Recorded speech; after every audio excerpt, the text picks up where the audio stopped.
Apollo hospital ମଧୁ ଚନ୍ଦ୍ରିକା ଚାଲିଛି ତାଙ୍କର ଯିଏକି ଏମାନେ ପଇସା ପତ୍ର ନେଉଛନ୍ତି ଆପୋଲୋ ହସ୍ପିଟାଲକୁ ଅଚଳ କରିବା ପାଇଁ ଭାରତ ମଜଦୁର ସଂଘ ଯଥେଷ୍ଟ ସେଥିପାଇଁ ସମସ୍ତଙ୍କୁ ଅତ୍ୟାଚାର ନିର୍ଯାତନା ଶିକାର କରୁଛନ୍ତି, ମାନସିକ ଯନ୍ତ୍ରଣା ସେ ଦଉଛନ୍ତି ଯେ ଆପୋଲୋ ହସ୍ପିଟାଲରେ କାମ କରୁଥିବା ଓଡ଼ିଶାର ଭାଇ ଭଉଣୀମାନେ କିଭଳି ଏଠି କାମ କରିବେନି, ବାହାର ରାଜ୍ୟରୁ ସେ ଆଣିକିରି ଆପୋଲୋ ହସ୍ପିଟାଲର ମ୍ୟାନେଜମେଣ୍ଟ ଆଉ ଆପୋଲୋ ହସ୍ପିଟାଲର ଉଚ୍ଚପଦସ୍ଥ ଅଧିକାରୀମାନେ ଲୁଟିକିରି କିଭଳି ଭାବେ ଅର୍ଥ ଆତ୍ମସାତ କରିବେ ଆଉ ଶ୍ରମିକ ମାନଙ୍କୁ ଲୁଣ୍ଠନ କରିବେ।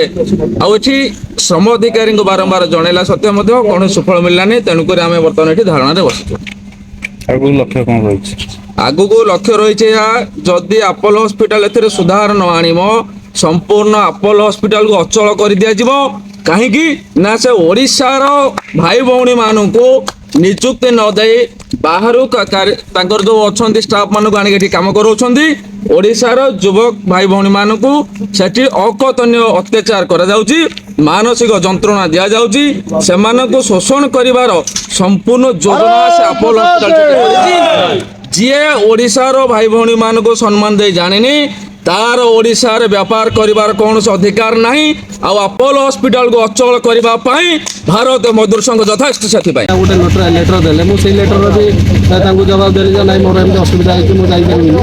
ତଥାପି ସେମାନେ ଶୁଣିଲେନି। ସେ ମୋତେ କହିଲେ ଯେ ତମେ ଯାଇକି ସିଓଙ୍କୁ ଦେଖା କର, ଆଲୋକ ଶ୍ରୀବାସ୍ତବ ଯିଏ ଆମର ସିଓ ଅଛନ୍ତି ତାଙ୍କୁ ଦେଖା କର। ତାଙ୍କୁ ଦେଖା କରିବି ବୋଲି 3 ଦିନ ମୋତେ ଲାଗିଲା, ତାଙ୍କ ପାଖରେ ସମୟ ନଥିଲା, ଦେଖା ହେଇପାରିଲାନି। ତଥାପି ତାଙ୍କୁ ହ୍ୱାଟ୍ସଆପ୍ରେ ମେସେଜ ଦେଲି। ତେଣୁ ସେ ମେସେଜର ଜବାବ ଦେଲେ ଯେ ତମ HR ଯାହା କରିବା କଥା HR ହେଡ୍ କରିବି। ପୁଣି HR ହେଡ୍ ପାଖକୁ ଗଲି, ସେ କହିଲେ ମୋ ହାତରେ କିଛି ନାହିଁ, ତାଙ୍କ ପାଖକୁ ତମେ ଯାଅ। ବାଧ୍ୟ ହୋଇକରି ମୁଁ ଆମର ଯେଉଁ ଭାରତୀୟ ମଜଦୁର ସଂଘ ଆପୋଲୋର ଅଛି, ମୁଁ ତାଙ୍କ ପାଖରେ ଯାଇକିରି ତାଙ୍କୁ ଜଣେଇଥିଲି ସମସ୍ୟାଟି। ଜଣାଇବା ପରେ ସେମାନେ ଆସିକିରି ଆମର ଏଇ ଲେବର ଅଫିସରେ ଆମେ ଗୋଟେ ଚିଠି କରିଥିଲି।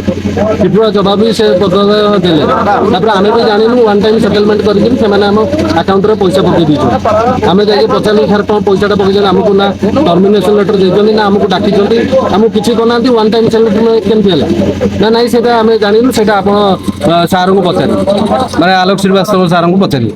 ତାଙ୍କୁ ପଚାରିଲା ବେଳକୁ ସେମାନେ ଟାଇମ୍ ଦେଉନାହାନ୍ତି କି ଦେଖା ହେଇପାରୁନାହାନ୍ତି। ଏଠି ଆସିକି ଆମେ ଏଠି ଅକ୍ଟୋବର 1 ତାରିଖରୁ ଆମେ ଦେଇସାରିଲୁ ଲେଟର ଯେ ଆମର ବୁଝାଯାଉ। ସେ HR ଆସି ଏଠିକି ମାନେ ଶ୍ରମ ଅଫିସକି ଆସିକି ଲେଖିକି ଦେଇଥିଲେ ଯେ ଆମଙ୍କର ଟ୍ରାନ୍ସଫରଟା ଆମେ କ୍ୟାନସଲ କରିବୁ।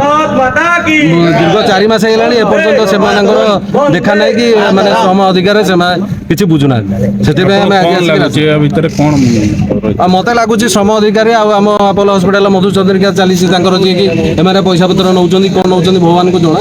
ତଥାପି ତାଙ୍କ ଭିତରେ କିଛି ଗୋଟେ ଚାଲିଛି ବୋଲି ତ 4 ମାସ ହେଲାଣି ଡେରି କରୁଛନ୍ତି ନା। ଆମେ ବର୍ଷେ ହେଲାଣି ଘରେ ବସିଛୁ, ଦରମା ବି ବନ୍ଦ କରିଦେଇଛନ୍ତି ଆମର। ଆଗକୁ ଯଦି ଆଗାମୀ ଦିନରେ ଦରମା ନ ମିଳେ, ଆପଣଙ୍କ ଦାବି ପୂରଣ ନ ହୁଏ, ଆପଣ କ'ଣ ଭାବୁଛନ୍ତି? ଆମେ ହସ୍ପିଟାଲ ଆଗରେ ଆହୁରି ଧାରଣା ଦେବୁ, ନହେଲେ ଆତ୍ମହତ୍ୟା ଦେବୁ ସେ ହସ୍ପିଟାଲ ଆଗରେ।